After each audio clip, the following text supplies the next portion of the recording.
Thank you. Well, with a welcome like that, I should come to Sacramento more often. It is good to be back. It's a home. I grew up in the San Fernando Valley, but having spent many a year here in the State Senate as Secretary of State, it does feel much like a second home. So thank you, Wade, and the entire agency for your leadership, for inviting me to be part of today's summit, and for our ongoing work together. And of course, for your kind introduction. I want to take a moment to acknowledge the tribal leaders that are in the room, a lot of the, not just elected, but community leaders and civic leaders that are here. I'm going to continue the refrain about the importance and the value of partnerships in doing what we do successfully and sustainably. And so part of making that happen and to maintaining that is the partnerships that are created, the coalitions that are built. It's my honor to share the stage and the program with Tracy Stone Manning from the Bureau of Land Management. Give her a round of applause.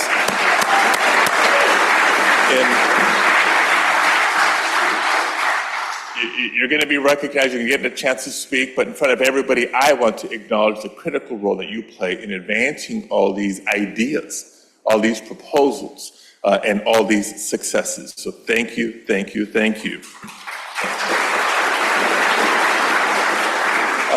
And I too, just getting into 30 by 30, I love this sign, by the way.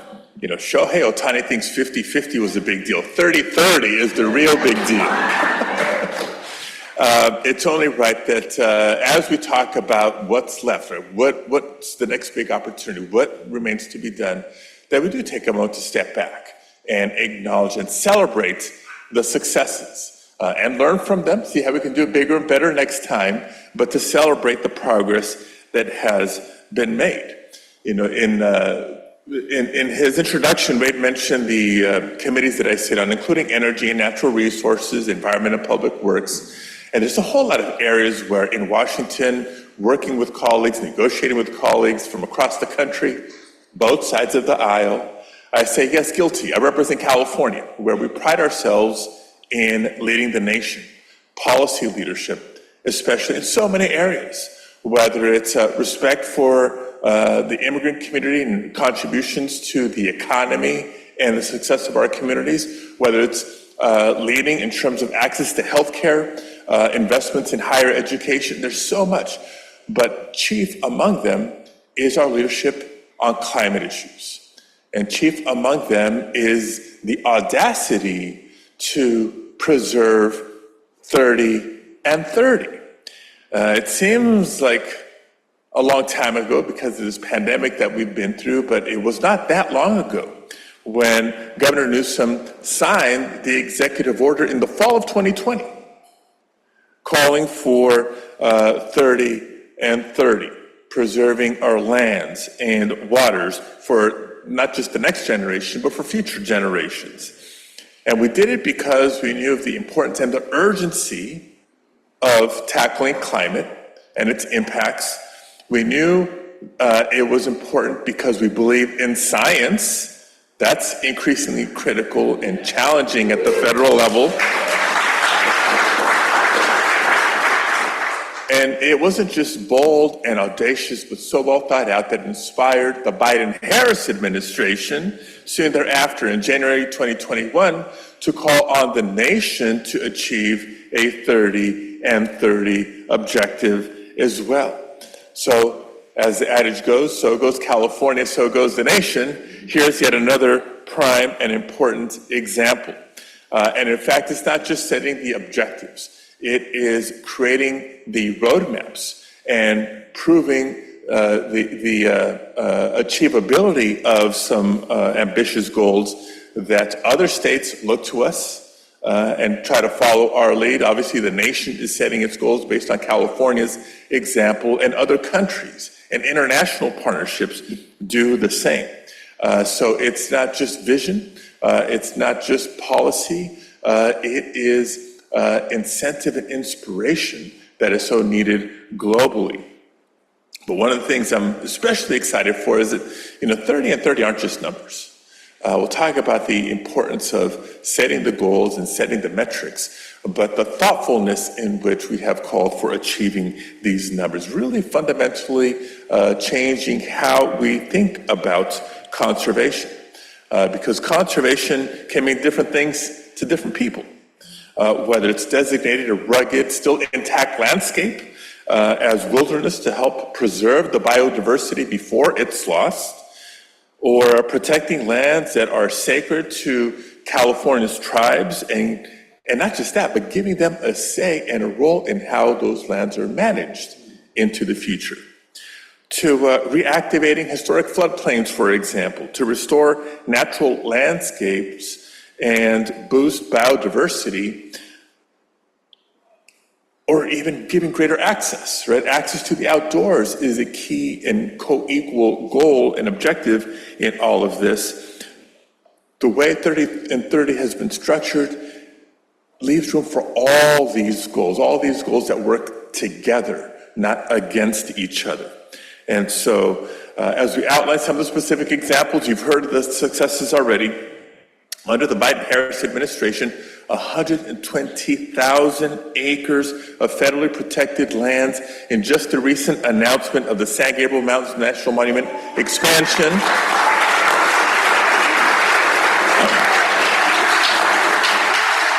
And the Berryessa Snow Mountain Monument expansion, which I'll talk about in a second. But on a point of personal privilege, just a word on why the San Gabriel Mountains National Monument for me is personal. I grew up in Pacoima, the San Fernando Valley, where we almost take for granted growing up, and you look all around, you see mountains. The San Gabriel Mountains over here, the Santa Monica Mountains over there. Now, when you grow up in a community like Pacoima, working class community, proud working class community, you have these visions of the mountains, and if you're really, really lucky as a kid, you get taken on a field trip, maybe to go camping, maybe on a hike. And when you're able to experience that in the mountains that you see each and every day, and yet you feel like it's a whole world away, we know what the impact means of these designations, these protections, these improving access to the outdoors for the millions of people who didn't have it before. So thank you for the coalition that made this happen after years and years and years of phone calls, of letter writing, of knocking on doors, of organizing and insisting that Congress and especially the president do what was right. And it was a thrill to be in the White House today. The president signed the Antiquities Act designation because he did it for the San Gabriel Mountains National Monument, and he did it for the Berryessa Snow Mountains National Monument as well, which was another 13,000 acres in and of itself, 110 for San Gabriel Mountains, but protecting the rich biodiversity, protecting wildlife corridors are so critical, and protecting tribal origin stories and sites. Safeguarding lands that were stolen from tribal nations and now welcoming them as co-stewards of those very lands. This is truly, truly groundbreaking. Again, I know it, we know it, but I'm reminded of it, and its significance when I get approached by colleagues from Hawaii to Alaska to Oklahoma to Virginia and everywhere in between, as they hear about what's happening through these committees, when bills are coming forward, when they hear about the administration's actions, they're just blown away and asking me, how did you do this? How did this come about? And I'm proud to say, once again, we're setting the model for other states to follow in respect for tribal communities and their inclusion in this movement. Just last month, it was mentioned that NOAA announced a very important step in the Chumash Heritage National Marine Sanctuary effort. So it's not final. Let's not celebrate prematurely. But let me underscore how huge of a step this is. Their recommendation is huge, and I think puts us well on our way for this major victory for the Chumash people, for our environmental conservation goals, and at the same time, supporting our efforts to develop offshore wind power. Again, not mutually exclusive, these goals, all important goals, can be achieved together. These are just some of the few examples, but gives us the reminders of why there is so much to celebrate today, thanks to our collective work. And so much more. Now, we have some big projects to talk about, and maybe some not as big in terms of scale, but equally meaningful and impactful.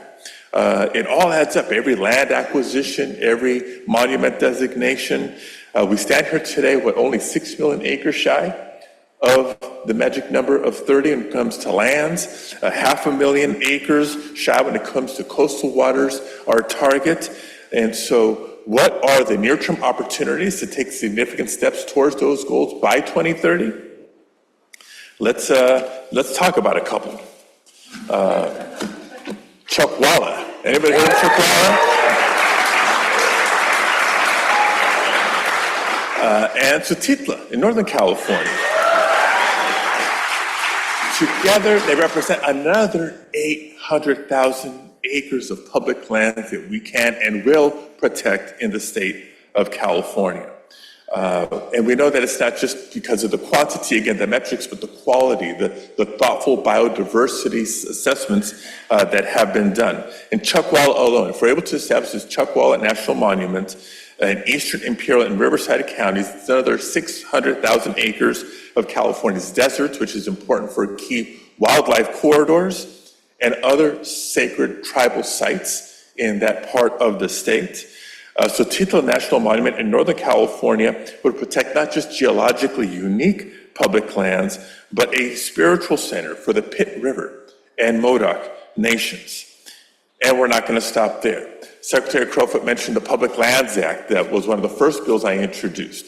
While it may not have gotten through the Senate yet, we got through committee already, which was already a step that hadn't been taken before. And so I am dogged in my advocacy with Senate leadership, both sides of the aisle, to see if we can't get a full vote of the Senate in the coming months.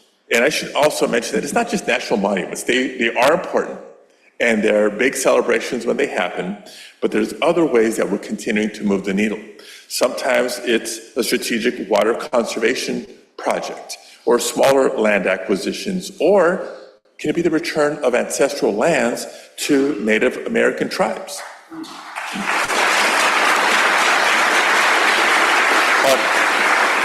On these and all the projects that we take on, we're going to continue to need to work together. And judging by the energy and the spirit in this room, I know we will continue to work together, because every proposal that has come my way has begun with a local vision and a local effort of organizing, mobilizing, educating, building that coalition that creates the momentum for us to be able to do our part.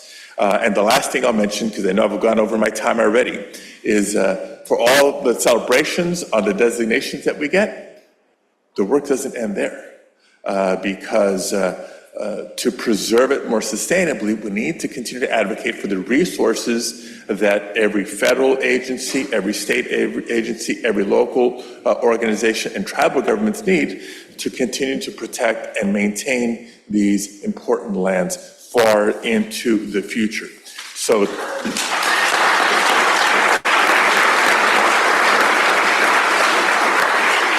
thank you for all you do. We're going to hit our targets, and it's been great. Thank you, everybody.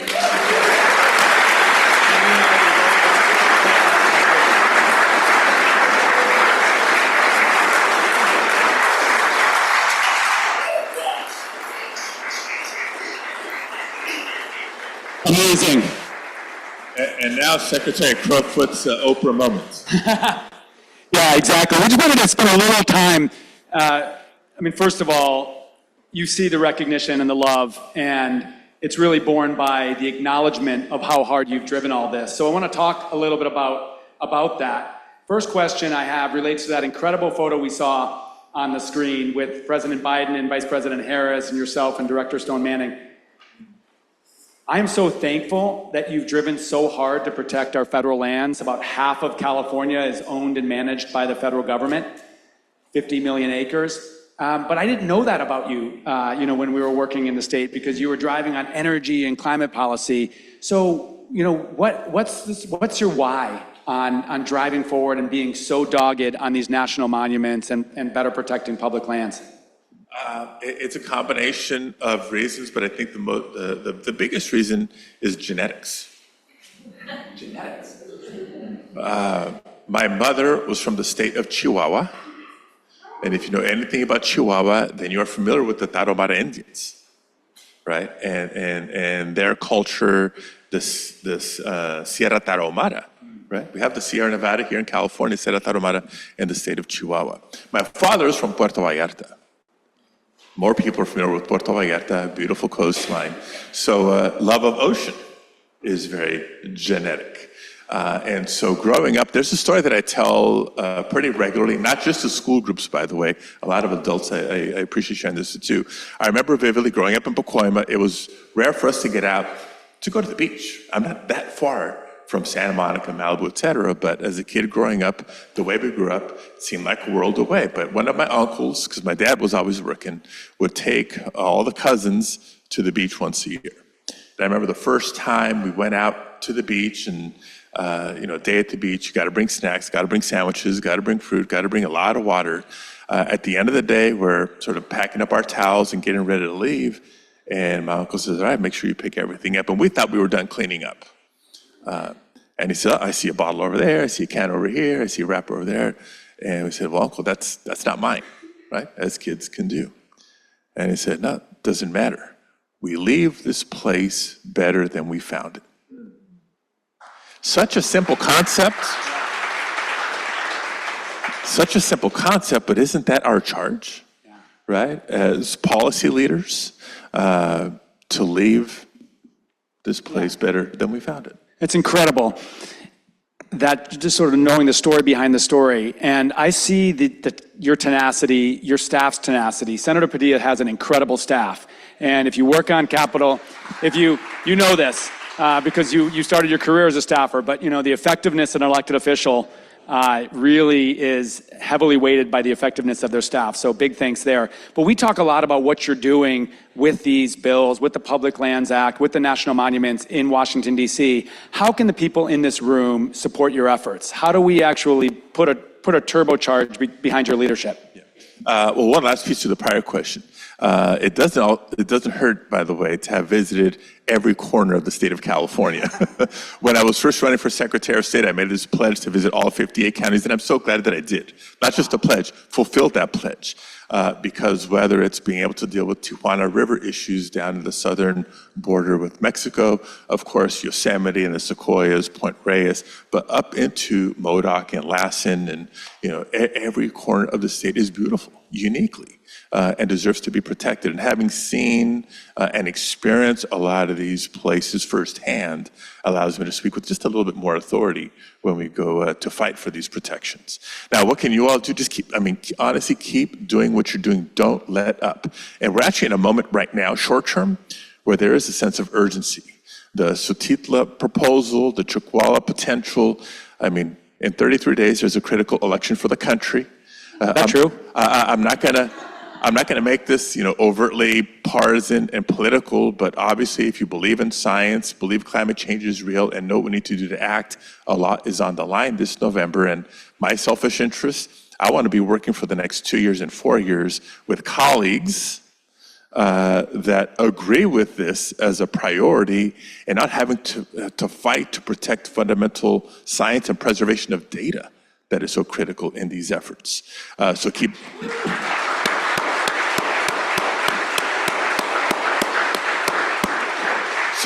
doing what you're doing in terms of organizing and educating. Again, the feedback I get from colleagues is, they're impressed. They take note of the thoughtfulness of these proposals. It's not acres for the sake of acres. It's not, a number for the sake of a number. It's when we can walk them through, well, when it comes to biodiversity, this is how those considerations were taken into account. When it comes to maybe opposition, because, isn't there a lot of solar energy in California? How is this going to impact that? No, we've actually taken that into account, whether it's where solar or geothermal or wind has potential, but also sort of the transmission infrastructure. But that's not we can achieve that and the biodiversity protections in the same fell swoop. So again, the thoughtfulness, not just the ambition, but the thoughtfulness behind it is a great example. I'm glad you brought up energy because we hear that a lot in Sacramento. I think we can be proud of the work that you and your colleagues did over a decade ago to set us on this 100% clean energy pathway.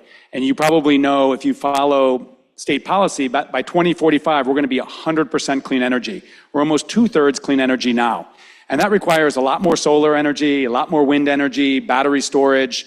And so how do you suggest we balance this desire to conserve almost 6 million acres more land? At the same time, we're trying to drive our clean energy movement forward and show the world as the 5th largest economy that we can run without fossil fuels and carbon pollution.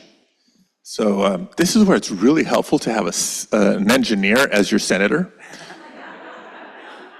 Because it's not just a talk of, look, these goals are not mutually exclusive and they're not at odds with each other. You can and need to achieve both. So for all the conversations about solar and wind and geothermal, I get this question asked all the time. Oddly enough, my colleagues did not ask me about blackouts in California this year, the threat of blackouts. Why didn't they? It was a very hot summer. I don't know about you, in the San Fernando Valley, it was 108 yesterday. But we've come a long way in terms of battery storage that can help address the concern of what happens when the sun's not shining, what happens when the wind's not blowing, or what happens when demand is way up on a given day because of the heat, air conditioning, et cetera. It's because we've thought it out. It's the same thinking and approach that led me to call on the U.S. Department of Transportation and Department of Energy to figure out a joint plan and strategy on our transportation goals, right? Part of tackling climate, we want to reduce emissions. What are the biggest sources? The electrical sector. So we're doing that through renewable energy and storage, other clean fuels and energy sources. But the second is the transportation sector. And so through the Inflation Reduction Act, through the Infrastructure and Jobs Act, we're electrifying public transit, not just buses, but especially rail. We're electrifying ports and docks right on the East Coast. We're trying to avert a strike. On the West Coast, we're making ours cleaner. And so much so, and investing in other exciting technologies like hydrogen. California, the governor and I were together in receiving $1 billion check from the federal government for the hydrogen hub in California. And so when you can lay out with my colleagues how we achieve both the ambitious goals on the energy side, the emissions reduction side, and the environmental protection and stewardship side, it takes the arguments away of, you guys can have the lights go out when you need it the most. No, it doesn't have to be that way. We smart. Technology's there. California leads the nation on innovation and R&D. And so the opportunity and responsibility that we embrace as Californians is truly being that example for the rest of the country and the rest of the world. That's incredible. And you invoked, as California goes, so goes the nation. So I think in this room, we have to make sure that when we get those arguments that you can't do both, you can't have 100% clean energy and the conservation that we need. We can't protect our ecosystems and grow our economy. We can say that's absolutely not true. That's a false dichotomy, and we're going to prove it here in California. 100% clean energy, 30 by 30, and so much more. It's remarkable as a leader of the federal government to hear you invoke the leadership of tribal governments in California. And this is another, I hope, model that we're really building in California.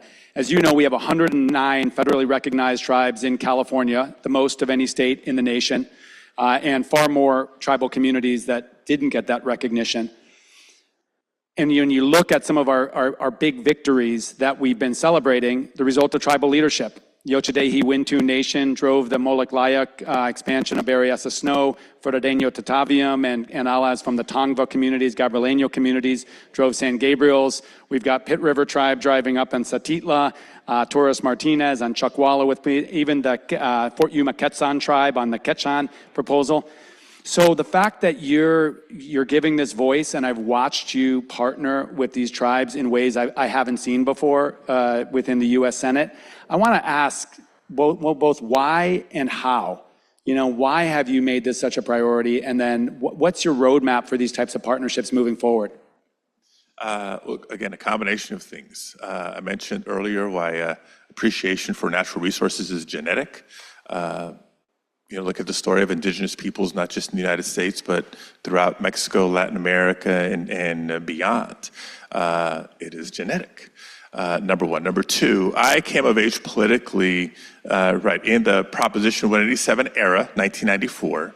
By the end of that decade, tribal governments were working with the tail end of the Governor Wilson administration, the beginnings of the Governor Davis administration, on, among other things, the earlier years of tribal gaming in California and the country. Contentious in the nation's capital, contentions with some statewide ballot measures, but if you paid close attention, and I'd ask some of the tribal leaders here to correct me if I'm wrong, lost in a lot of that debate about gaming was the fundamental concept of sovereignty. And if you stop and learn and appreciate the history of tribes in California and America, it doesn't take long to appreciate it's been a journey. Not the prettiest journey in terms of how the United States has treated various tribes and nations, recognized and unrecognized, whether they've been forcibly moved from lands or not. We have these trust and treaty obligations that aren't always recognized, appreciated, valued, and held up as they're supposed to be. And so a conversation, an experience and relationship building that for me might have started through the lens of gaming, but quickly shifted to sovereignty and government to government relationship, forged some important relationships, I think, beyond gaming, appreciation for sacred sites, appreciation for a lot of tribes do in terms of firefighting, or providing access to health care for their members on and off reservations, et cetera.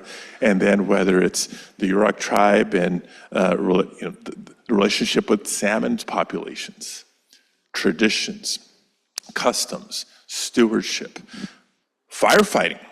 Wildfires are getting bigger and bigger because of climate change, and we have a lot to learn from the peoples that have managed these lands since long before the state of California was a state.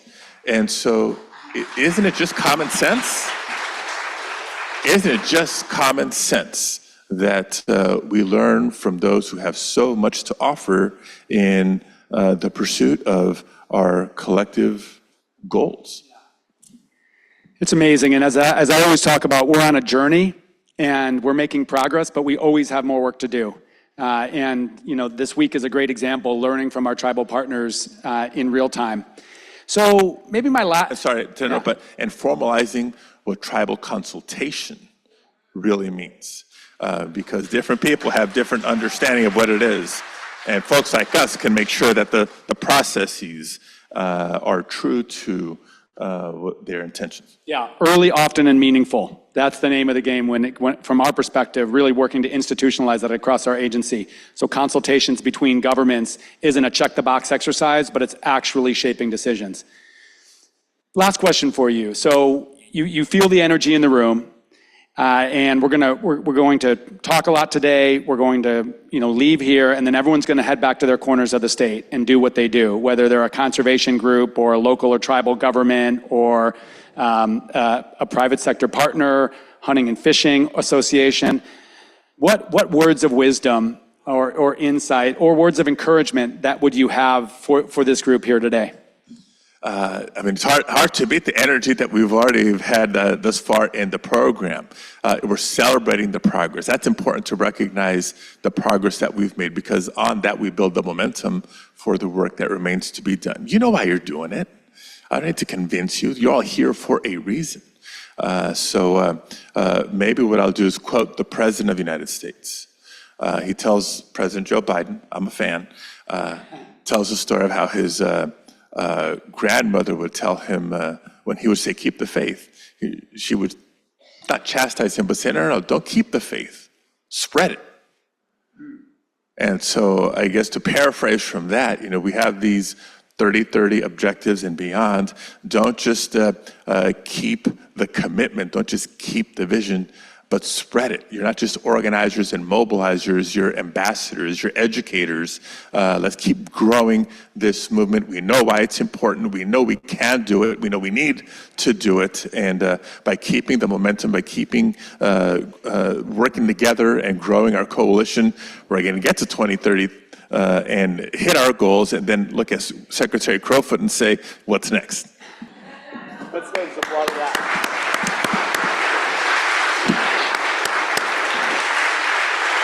So, I'm going to end with a sincere word of thanks to you, because one piece of your biography that I didn't mention is that you and your wife Angela are raising 3 young sons. And anyone who's a parent knows how challenging that is generally, without being a U.S. Senator that has to commute back and forth to Washington, D.C. on a weekly basis. And to see you put in the amount of work and passion to this job makes me really proud to be a Californian. So thank you for that.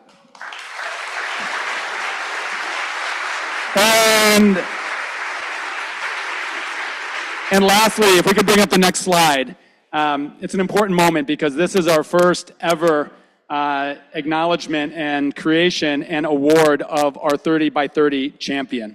Senator Padilla, there's nobody that is doing more driving this movement that we all care about and we're invested in than you. So we want to acknowledge you as our first 30 by 30 champion. There's a beautiful glass award heading to you in Washington, D.C. We weren't going to burden you with that now. We've got a little bit of gift. But please join me in thanking Senator Padilla for being our champion.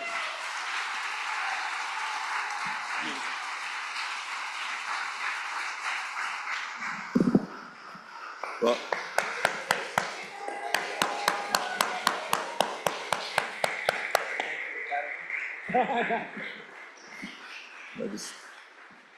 again, thank you, all of you. Thank you, Wade, for the award. You got to promise all of you to come visit and see it in Washington. But really, wouldn't it be possible without all of us working together? I'm just doing my part. Appreciate the acknowledgement of Angela and my boys. I talked about my parents a couple times earlier. They're truly my inspiration. When I look at my kids every morning, they're my motivation to make sure we get this done. Thank you, everybody.